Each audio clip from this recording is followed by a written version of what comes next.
Hello everyone, আসসালামু আলাইকুম। কি অবস্থা সবার, কেমন আছেন? তো আজকে একটা গুরুত্বপূর্ণ বিষয় নিয়ে আলোচনা করার জন্য আসি। যারা আসলে বাসার অ্যাড্রেস চেঞ্জ করার প্রয়োজন পর্তুগালে, কিন্তু কাজের বা অন্যান্য কোনো কারণে আইমাতে যে বা সোশ্যাল অফিসে যে পরিবর্তন করতে পারছেন না, তারা আসলে ঘরে বসে চেঞ্জ করতে পারবেন। তো তার জন্য এরকম একটা পোর্টালে ঢুকতে হবে। দেখেন, contacteinos.aima.gov.bt।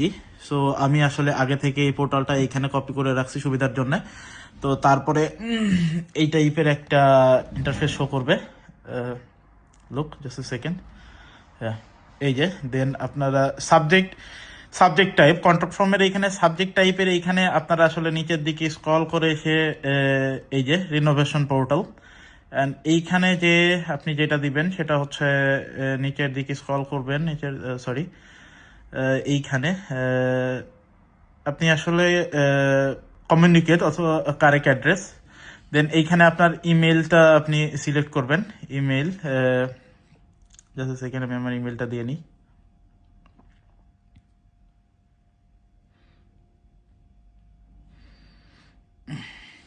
ওকে, দেন আমি কোড সেন্ড করব।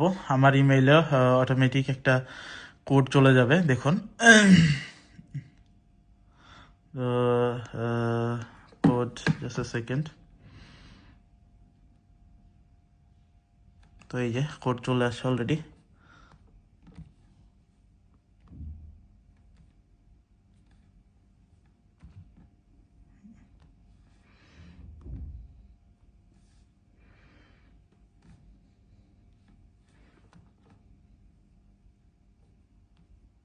এই যে কোড 777582। তো আপনারাও আপনাদের ইয়েতে এরকম একটা কোড পাবেন, 777582। 777582। ওকে, দেন দেখুন এই যে ভ্যালিডেট কোড, এখানে ক্লিক করবেন।